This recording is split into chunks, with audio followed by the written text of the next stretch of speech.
When we're young, we dream of growing up, gaining that sense of freedom, to make our own money and to make our own choices, to buy a house, to get a job, to have a family.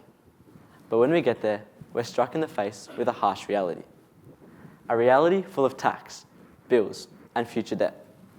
A reality that we are not prepared for in the slightest. When I got my first paycheck, I was so excited until I realised I don't know what half of this means. Tax, superannuation, all these fees. I felt hopeless, stupid for not knowing. But then I realised we are never taught any of this.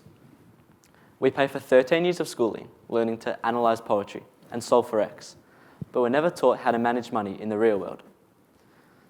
We don't teach tax returns, investing money, or saving for the future. Schools today prioritise short-term goals, like an ATAR, over the lifelong importance of financial skills. Are we just expected to magically know it all? Of course not. And that's why so many of us are unprepared, set up for a future of financial stress and failure. We cannot continue to be led blindly into a jeopardised future. Currently, according to the Australian Shareholders Association, 45% of Australian adults are financially illiterate, while 77% of adults globally are financially illiterate too. And this is only getting worse, as the average young Australian's financial literacy scores have declined from 3.4 to 2.9 out of 5, according to a recent Hilda survey. It's clear to see that students have been raised in ignorance, with a blind eye turned to real life, and this impending financial instability must end now. Luckily, the solution is simple. To create a better future, financial literacy must become a core subject in every school. To start with, it should begin at a young age. According to the University of Cambridge, students aged between 6 and 8 can begin to understand basic financial literacy concepts, such as saving and budgeting. Therefore, from Year 3, schools should dedicate at least 5 hours a week to financial literacy, covering its basic concepts. A single 1-hour class per week shows a positive correlation with students' retention, and learning in small chunks leads to 30% higher attention than single longer sessions. Further, the All Multidisciplinary Journal states that students who study 4 to 6 hours a week achieve significantly higher results.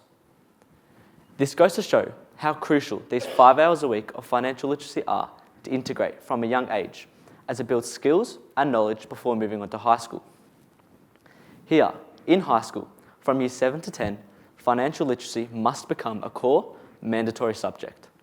Not an elective, a core subject. It is as important as English or maths. National Financial Capability Study data has shown that high school financial education has a positive impact on long-term financial behaviour, especially when spread across the schooling years. This goes to show that financial literacy is as important as anything we will ever learn.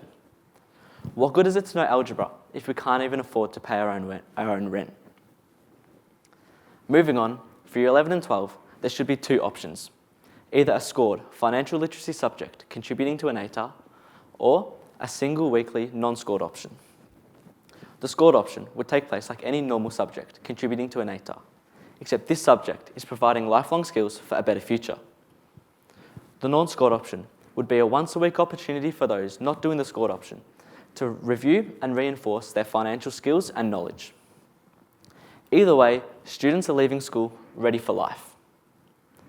Additionally, all schools should provide access to an online financial literacy portal with lifelong resources, tools, and videos. So overall, the question is simple. Will we continue to leave students unprepared or finally provide the life skills that we all deserve? Thank you.